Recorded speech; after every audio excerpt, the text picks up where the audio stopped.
ូនជាកម្មករដាក់ចិត្តស្មោះសរនាមជាកូនអ្នកស្រែ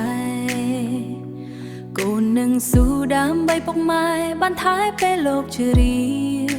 ផ្ទះយើងតូចធ្លុះធ្លាធ្លាយមើលលពំជាកូនសន្យានឹងគ្នាសង់ផ្ទះជូនម្ដាយសំឡេងយន្តដេអ្នកហើយបំពេដាស់តឿនរូបខ្ញុំចាំសន្យាក្នុងអារម្មណ៍ចិត្តធំសង់ផ្ទះជូនពុកម្ដាយមុខលោកទាំងទ្វេធ្វើឲ្យកូនស៊ូដែលគ្មាននឿយណាយគ្មានឡើយហត់ទាំងចិត្តនិងកាយដើម្បីម្ដាយនិងពុកមានកូនតើទៅរួចទេឬក៏គ្រាន់ជាការស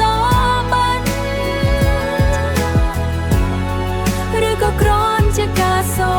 បិនឬខ្ញុំឈប់សិន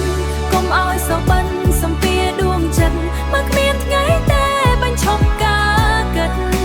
ថ្ងៃដែលរឿងពិតកំពុងតែខិតមកដល់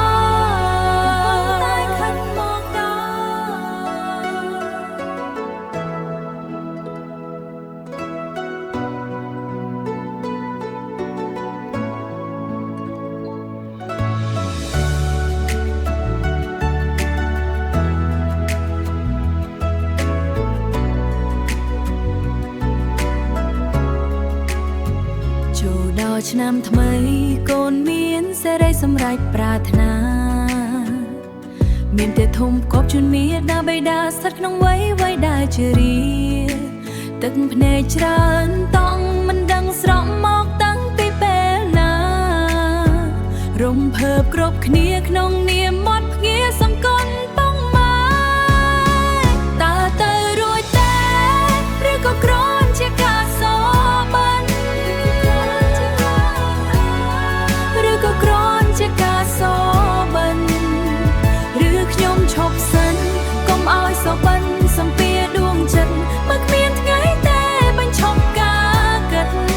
ថ្ងៃដែលរឿងពិតកំពុងតែខិតមកដល់